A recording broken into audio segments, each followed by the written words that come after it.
judgment. Juicio. La mayoría de las personas quieren evitar el juicio, pero entendamos que este mundo será ciertamente juzgado por Dios, y la única manera de evitar el juicio de Dios es mediante la recepción del mensaje del Evangelio, esa invitación a la salvación. Cuando recibes la salvación, no experimentarás el juicio de Dios, y me estoy refiriendo a su ira consumidora. Pero entiende algo. La ira de Dios viene. Su juicio será manifestado. Los que enseñan que un Dios de venganza y de juicio está confinado solo al Antiguo Testamento están equivocados. Proféticamente en el Antiguo Testamento, esto es visto como un evento de los últimos días. Vemos, por ejemplo, al Mesías enseñar sobre su juicio, que Dios le ha entregado todo el juicio a él. Vemos también en Apocalipsis que la ira del Cordero vendrá y producirá una terrible destrucción en el mundo. ¿Por qué razón? Porque esta destrucción dará como resultado el establecimiento del reino de Dios. Como les he dicho muchas veces, el juicio de Dios es el que dará a luz al reino de Dios. Del mismo modo, vemos en el libro del Apocalipsis que los cielos, y me refiero a los ejércitos celestiales, vemos a los ángeles allí que estarán alabando a Dios por el derramamiento de su juicio, porque su juicio hará manifiesta su justicia. Una y otra vez vemos el juicio como algo necesario para que el reino de Dios sea establecido. Bien, lo que haremos hoy es estudiar Isaías capítulo 2. El capítulo inicia con una revelación profética con respecto al tiempo del milenio, al reino de Dios, un reino en el que el Mesías gobernará por exactamente 1000 años para luego dar paso a la nueva Jerusalén. También veremos que la segunda parte de Isaías 2 tratará sobre el juicio. Y una vez más, esto le enseñará al lector que si vamos a llegar al cumplimiento del reino, si vamos a presenciar su establecimiento, el proceso para verlo será a través del juicio. Iniciemos. Toma tu Biblia y ve conmigo al libro de Isaías, capítulo 2. Libro de Isaías, capítulo 2. Leemos la palabra, la cual, y el siguiente término es jazá en hebreo. La palabra jazón significa visión, pero aquí tenemos la palabra visión en forma verbal. No es fácil traducir este término literalmente al español. Quizás sería como visualizar, pero no existe realmente una forma verbal correcta para la palabra visión. Así que tenemos que decir que él recibió la visión o que tuvo una visión. ¿Y de quién se habla acá?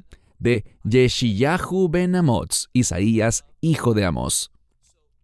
Es la palabra que Isaías, el hijo de Amós, tuvo, o la visión que él recibió, con respecto a Judá. Y recuerden que en el tiempo de Isaías, la monarquía estaba dividida en 2 reinos. Israel estaba ubicado al norte, y en la mayor parte vemos que Isaías profetizaba. Cuando inició su profecía, el reino del norte existía, pero descubriremos que eventualmente fueron llevados cautivos, mientras que Judá sobrevivió por un poco más de 140 años después que Israel fue llevado a la cautividad. Y luego Jerusalén fue llevada cautiva a Babilonia también. Hablaremos más en detalle sobre estos 2 exilios, el exilio asirio y el exilio babilónico, más adelante. Pero aquí vemos que el énfasis de la profecía de Isaías, y realmente a lo largo del libro de Isaías hay un énfasis en Judá, ese reino del sur, y en su capital, Jerusalén. Así que dice, esta es la visión acerca de Judá y Jerusalén. Verso 2. Veihaya. Veihaya significa acontecerá o sucederá. Deberíamos entenderlo como la revelación de una promesa de Dios, algo que Él dice que ocurrirá. ¿Y de qué se trata? Acontecerá en Vei Aharit Ayamim.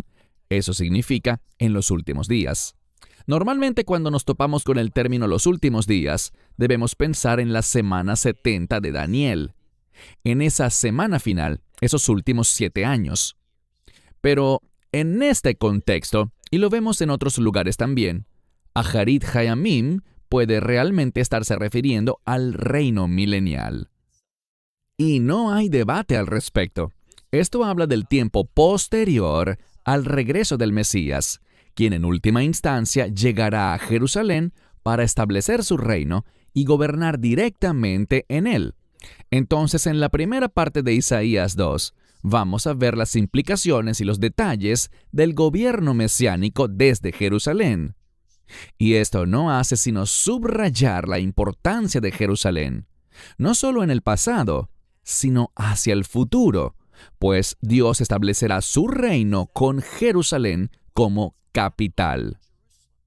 Aquellas personas que enseñan que Jerusalén es asunto del pasado, que ya no tienen mayor importancia que la de cualquier otra capital moderna de cualquier nación, son unos falsos maestros. Son personas que no se toman en serio la palabra profética de Dios.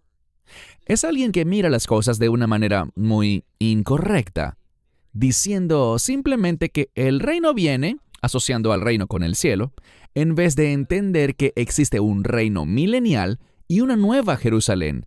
Esas dos cosas, el milenio y la nueva Jerusalén, no tienen nada que ver con el cielo. El cielo ya no existirá cuando estos lugares sean establecidos. Entonces, acontecerá en los últimos días, en el reino milenial, que el monte de la casa del Señor, es decir, el templo, habrá un templo, y dice que el monte, y la palabra monte o montaña, tiene que ver con un gobierno. Bíblicamente, el gobierno de Dios en este mundo estaba en Jerusalén, con su base principal en el templo. Dios dictaba su instrucción y su palabra era la Constitución. Hablaré más sobre eso en breve. Pero dice, y el monte de la casa del Señor. La mayoría de las Biblias dice será confirmado, y está bien. Es el término Najón. Najón proviene de una palabra que significa justo eso, ser confirmado o establecido. Pero el término Najón, en una forma diferente, puede hablar también sobre lo correcto. Así que hay un juego de palabras. En última instancia, nos está diciendo que el templo será correcto, que sí será establecido, pero también será algo correcto. Representará perfectamente el gobierno. Los montes proféticamente significan gobiernos. Cuando vemos que se habla de una montaña, es una referencia a un gobierno. Lo que la Escritura nos está diciendo es que acontecerá en el reino milenial que el gobierno que será establecido y que será perfecto, será correcto, quedará en Jerusalén, en el templo, sobre el monte del Señor. Y éste será exaltado sobre, fíjense, Beirosh Hei Harim, será la cabeza o el jefe de los montes. ¿Qué significa eso? Que será simplemente el gobierno principal y todos los demás deberán someterse a él. Se trata del gobierno de gobiernos. Tal como hablamos del Rey de Reyes y Señor de Señores, Jerusalén será el lugar de la autoridad de Dios. Será manifestada y mantenida desde Jerusalén porque el Mesías será quien gobierne allí. Prosiguiendo con la segunda parte del verso 2, Ven Yisá Mikvaot, será exaltado, levantado sobre los collados, y todo Goyim, Coja Goyim, todas las naciones o todos los gentiles, correrán, fluirán hacia él. Es el término Naharou, que proviene de la palabra hebrea Nahar, que es río, y simplemente significa río, pero en forma verbal, es decir, como fluir. Algo que fluye es el agua del río, pero puede ser usado para describir a naciones o pueblos fluyendo, corriendo hacia Jerusalén para adorar a Dios, para someterse a Dios y para convertirse en sus fieles. Pasemos ahora al verso 3. Hablando de estas naciones, dice, muchos pueblos, Amim Urabim, muchos pueblos, Vejajú, caminarán, y ellos dirán, vengan, subamos al monte del Señor, el gobierno de Dios, a la casa del Dios de Jacob. ¿No les parece genial? La casa del Dios de Jacob. El nombre de Jacob tiene un gran significado aquí. Si te han enseñado que Jacob significa engañador, o esa palabra antigua, suplantador, que habla de alguien que actúa incorrectamente, te han enseñado algo equivocado. La palabra Jacob viene de un término hebreo que significa seguir tras algo, perseguir algo. En su forma de sustantivo, la palabra ekev puede significar una recompensa. Entonces habla de perseguir una recompensa. El hecho de que él sea llamado el Dios de Jacob nos habla del Dios de la recompensa. Él galardona a aquellos que persiguen sus propósitos y su voluntad, tal como los persiguió Jacob. Debemos alejarnos de enseñanzas antisemitas o de las que carezcan de un fundamento hebreo, desconociendo lo que las palabras significan realmente en hebreo. Por esto me resulta muy frustrante cuando digo esto y la gente me responde, no, Jacob significa suplantador. Y les pregunto, bien, dime el verbo en hebreo, dime el shem poal, la forma infinitiva, y cómo se utiliza en toda la Biblia. Ellos no tienen idea. Y es peligroso simplemente repetir algo que uno oye. Tenemos que hacer una investigación diligente. Un maestro de la palabra de Dios es un obrero, según dice la Escritura, y él o ella debe hacer el trabajo debido para comunicar solamente la verdad, y no lo que escuchó decir a alguien más. Entonces, al monte del Señor, ellos subirán a la casa del Dios de Jacob. ¿Y qué hará él? Él nos enseñará sus caminos. Y el término para enseñar aquí, en hebreo es vai yoreinu. Proviene de una palabra que significa Torah. Cuando dice Él enseñará, significa que Él nos hará conocer sus caminos por medio de la Torah. A eso literalmente es a lo que se está refiriendo. Nos enseñará sus caminos y caminaremos en sus sendas. Ki mitzion tetzei Torah, udvar Adonai Yerushalayim. Esta expresión la decimos cada vez que guardamos la Torah. Ki mitzion tetzei Torah, udvar Adonai Yerushalayim, que significa que desde Sion, y necesitas subrayar este término, Sion. Sion es una palabra de reino. ¿Qué significa? Significa Jerusalén, pero Jerusalén en un estado redimido, luego del regreso del Mesías. Cada vez que encuentres la palabra Sion, el texto tiene implicaciones de reino, y dice, desde Sion, desde el reino, saldrá la Torah. Ki mitzion tetzei, saldrá Torah. Y luego dice, y de Jerusalén la palabra del Señor.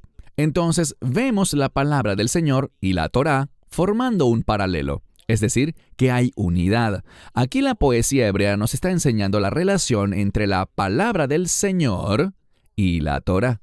La Torah no nos salva, pero la Torah define lo que está bien y lo que está mal, la justicia y la impiedad. Y lo que vemos aquí es que el gobierno del Mesías, su constitución, será la Torah.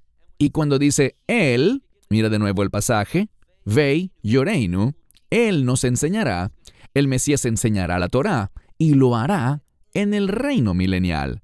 ¿Por qué? Para que haya justicia y rectitud. Entonces nos enseñará sus caminos, transitaremos por sus sendas, puesto que de Sion saldrá la Torah y la palabra del Señor de Jerusalén. Verso 4. Veishafat ben Hagoyim, y él juzgará entre los pueblos. Esto nos dice algo.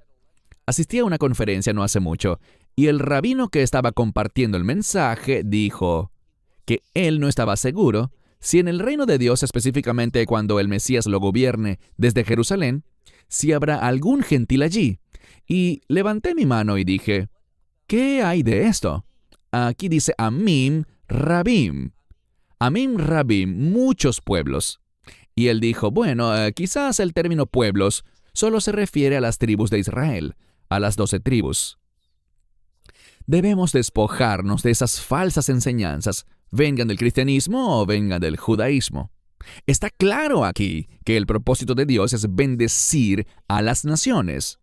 Y habrá naciones, lo vimos anteriormente, debido a que en un verso previo hablamos, puedes verlo al final del verso 2, Koha Goyim, todas las naciones o todos los gentiles, que es un paralelo a la frase que tenemos aquí, Amim Rabim. Él juzgará entre las naciones, dice aquí, y Él reprenderá a muchos pueblos. Las naciones y los pueblos son paralelos el uno del otro. Hemos visto establecerse esto a lo largo del texto. Avancemos a la segunda parte del verso 4. Tras decir que Él juzgará entre las naciones y reprenderá a muchos pueblos, dice, ellos volverán sus espadas en una especie de pala, y sus lanzas las volverán, esa es la implicación, es un verbo que habla de una redefinición. Las convertirán en tijeras de podar. Entonces, palas y tijeras de podar son implementos para producir fruto. Lo que nos dice el texto es que no habrá necesidad de armas.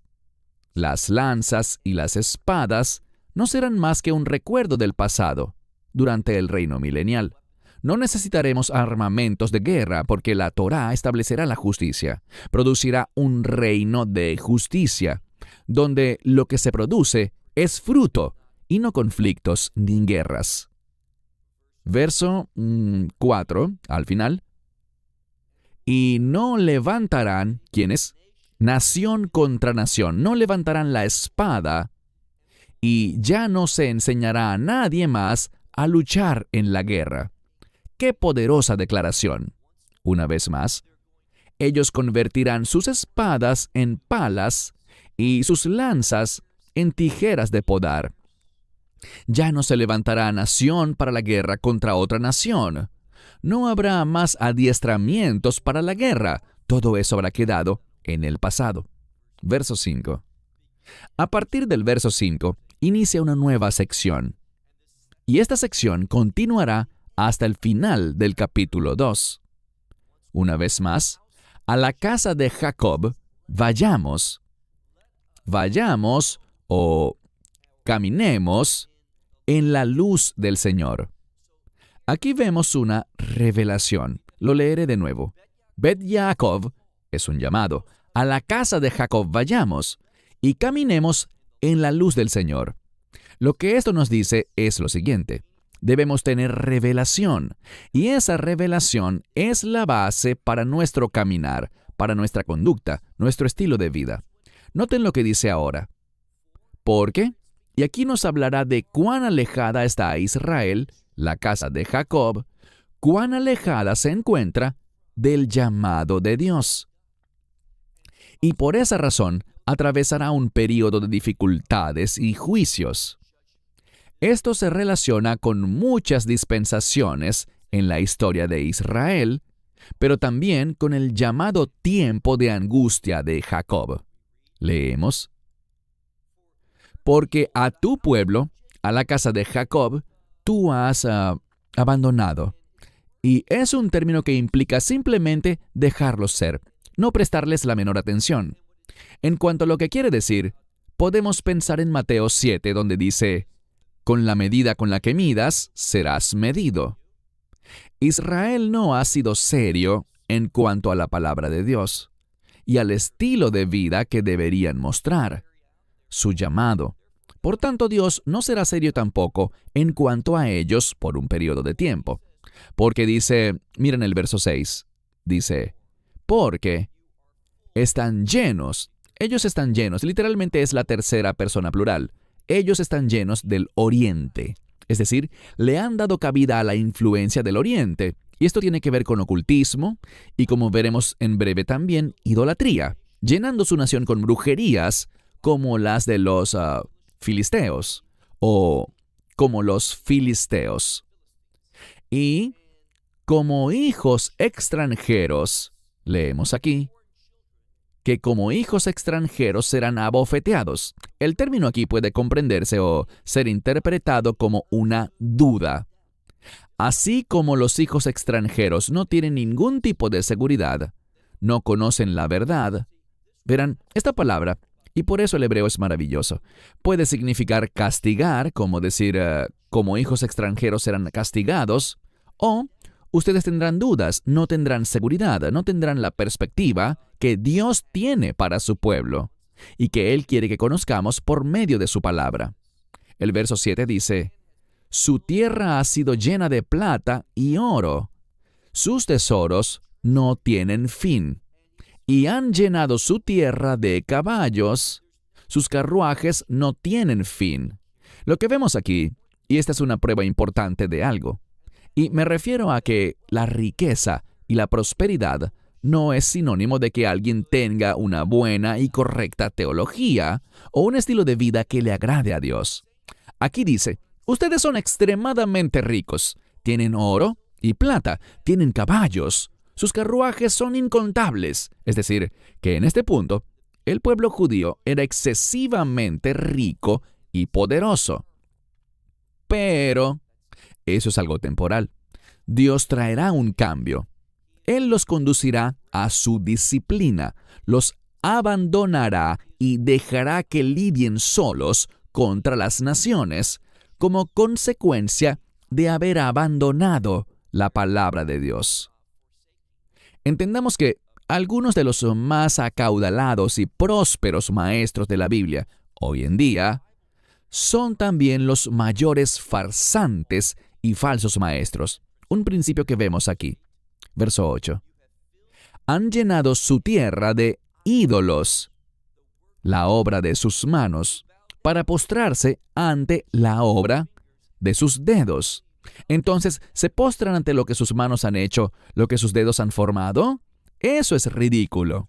Pero eso es lo que están haciendo, hablando de cómo Judá no solo fue Israel, el reino del norte, el que fue exiliado debido a su idolatría, sino que pronto Judá, la ciudad de Jerusalén, también estará llena de idolatría. Verso 9.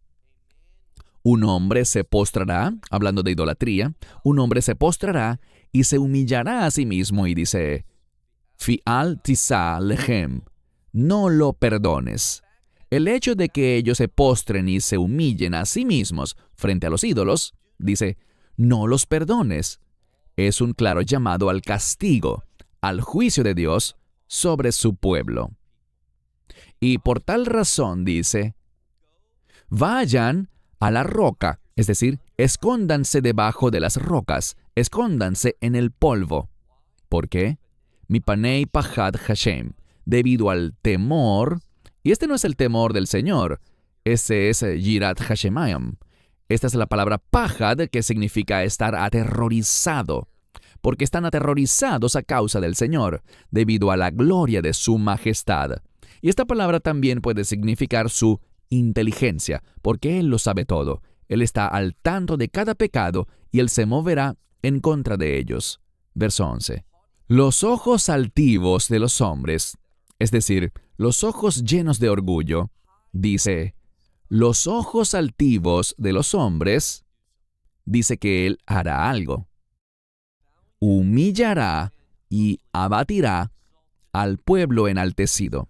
Entonces Él hará que ellos se postren y se humillen, todos los enaltecidos. ¿Y quién será levantado en última instancia? El Señor solo será levantado. ¿Cuándo? Aquí está esa conocida frase, Beyom Jahu, en aquel día.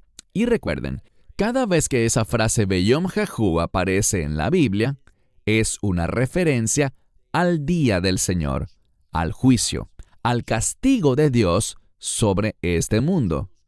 E Israel sufrirá durante ese período. Verso 12. Porque el día del Señor de los ejércitos vendrá sobre todos los que son orgullosos y soberbios, sobre todos los que se han exaltado a sí mismos. Dice, ellos serán humillados. Sobre todo cedro del Líbano, que se ha exaltado a sí mismo y se ha levantado a sí mismo, sobre todo árbol de Basán. Estos son árboles, y la palabra aquí se refiere a un árbol que frecuentemente se utiliza como madera para hacer ídolos. Dios dice que todo lo que esté relacionado con la idolatría, que tiene como fin exaltarse a sí mismo y está arraigada en el orgullo, todo eso será resuelto porque Dios mismo lo derribará. Luego dice en el verso 14, sobre todos los montes que se han enaltecido a sí mismos, y recuerden, los montes también pueden significar lugares de idolatría, sobre todo collado elevado, sobre toda torre alta, y sobre toda muralla, que es como un fuerte. Entonces, contra todo lo que personifique el poder y el esplendor terrenal, Dios se moverá. Todo barco de Tarsis era conocida por su habilidad para transportar por el mar grandes posesiones, gran riqueza. Entonces, toda nave de Tarsis y todo palacio deseable o toda estancia, todo lo que refleje el esplendor del hombre, la riqueza humana, Dios lo derribará y juzgará en su contra. Dice, abatirá al hombre altivo y humillará a los que se exaltan a sí mismos. ¿Por qué? De nuevo, dice que ellos serán derribados, serán obligados a humillarse, porque al final, Vei nesgav Hashem levado veyom jahu. Al final, dice, en aquel día, será solamente el Señor quien será exaltado. Y esta palabra, segev, que es la forma de sustantivo, aquí la vemos en su forma verbal en modo pasivo. Lo que quiere decir es que solamente el Señor será exaltado, es decir, que lo reconoceremos. El mundo lo exaltará solo a Él. ¿Y cuándo pasará eso? Veyom jahu. Entonces, tal como lo podemos ver en el libro de Apocalipsis, es el juicio de Dios el que en última instancia manifestará la gloria de Dios. ¿Quién es Él y su poder en contra de los soberbios, de los que caminan en orgullo? Pasemos al verso 18. Y los ídolos, todos ellos, pasarán. Todo el que se esté conduciendo de un modo que procure su autoexaltación, toda actividad basada en el orgullo, será exterminada, según el verso 18. Dice, déjenlos entrar en las cavernas de las peñas y en las aberturas de la tierra, déjenlos ir. Quiere decir que los dejen ir huyendo llenos de miedo, debido a la Pajat Hashem, el terror del Señor, y debido a la gloria de su majestad. De nuevo, la palabra Gaón puede significar majestad, pero también puede significar su maravillosa inteligencia. ¿Por qué harán esto? Porque Él se levantará y Él hará temblar o aterrorizará a la tierra. Insisto, todo lo que esto nos enseña es que lo que estudiamos en la primera mitad del capítulo no ocurrirá hasta que esto pase. Así es como llegaremos al reino milenial, solamente a través de un juicio de Dios. Verso 20. En aquel día, y de nuevo una y otra vez vemos esta expresión, Veyom jahu, en aquel día de juicio, el hombre arrojará sus ídolos de plata y sus ídolos de oro que fabricaron para postrarse ante ellos. El hombre verá cuán inútiles son esos ídolos por los que los arrojará. Dice aquí, a los topos y a los murciélagos. Obviamente son animales impuros, animales repugnantes. Entonces, estos animales repugnantes van de la mano con los ídolos, cosas a las que les damos mucha importancia como el oro y la plata, y pensamos que atraerán nuestra exaltación. No, ellos lo que atraerán es el juicio de Dios. Pasemos al verso 21. Vayan a las hendiduras de las rocas, y luego hay una palabra distinta pero cuyo significado es el mismo, las cavernas de las peñas. Se usan sinónimos aquí. La palabra sur es roca, al igual que la palabra sela. Son paralelismos que dicen lo mismo con distintas palabras. ¿Por qué se esconderán en las cavernas de las peñas o en las hendiduras de las rocas o piedras? Lo dice de nuevo. Mi penei pajat Hashem.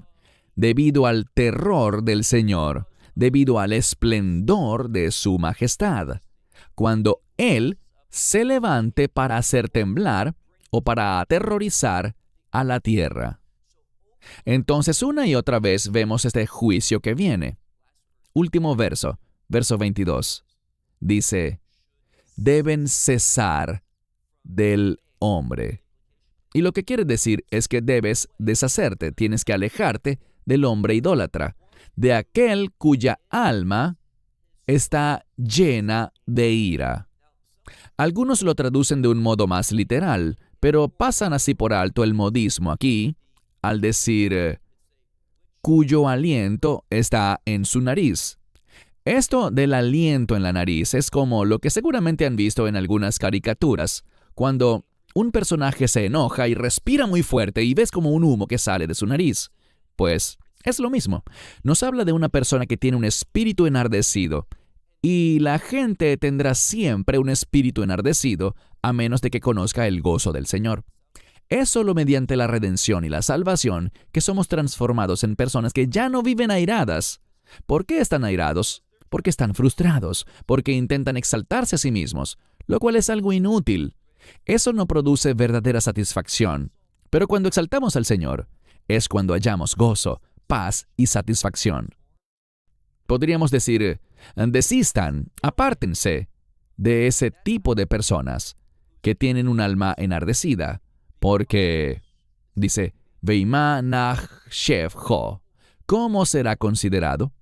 ¿Habrá quien le dé la menor consideración dentro del reino? No, él no estará allí. Será un hombre olvidado entre la congregación de los redimidos. Desistan, apártense, cesen de todo lo que tenga que ver con él. Es como dice Apocalipsis, salid de ella, pueblo mío, salid de ella. Y eso es lo que debemos hacer. Cerraré con esto. Lo que la Escritura nos está diciendo es lo siguiente. Cuando entendemos la realidad del reino de Dios, viviremos de un modo muy diferente. Perseguiremos las cosas del reino, las promesas del reino, las bendiciones de pacto, y no vamos a participar en cosa alguna que implique falsa adoración o prácticas idólatras con el fin de exaltarnos a nosotros mismos. No, nosotros viviremos alabando a Dios por su bondad y por las maravillosas obras que Él realizará y de las cuales seremos receptores. ¿Dónde? En el reino de Dios. Si vives enfocado en la profecía, también vivirás siempre enfocado en el reino. Cierro con esto hasta la próxima semana. Shalom, desde Israel. Shalom from Israel. Esperamos que te hayas edificado con el mensaje de hoy y lo compartas con otros. Te invitamos a seguir nuestros estudios cada semana por este canal y por el portal de YouTube de Amarás a Israel. También puedes descargar nuestra aplicación móvil gratuita, Mi Estudio Bíblico. Finalmente, para obtener más información sobre nosotros, visita nuestra web amarasaisrael.org, donde encontrarás otras conferencias de Baruch en audio, video y texto. Hasta el próximo programa. Que el Señor te bendiga en Yeshua HaMashiach, Jesús el Mesías, mientras caminas con Él. Shalom desde Israel.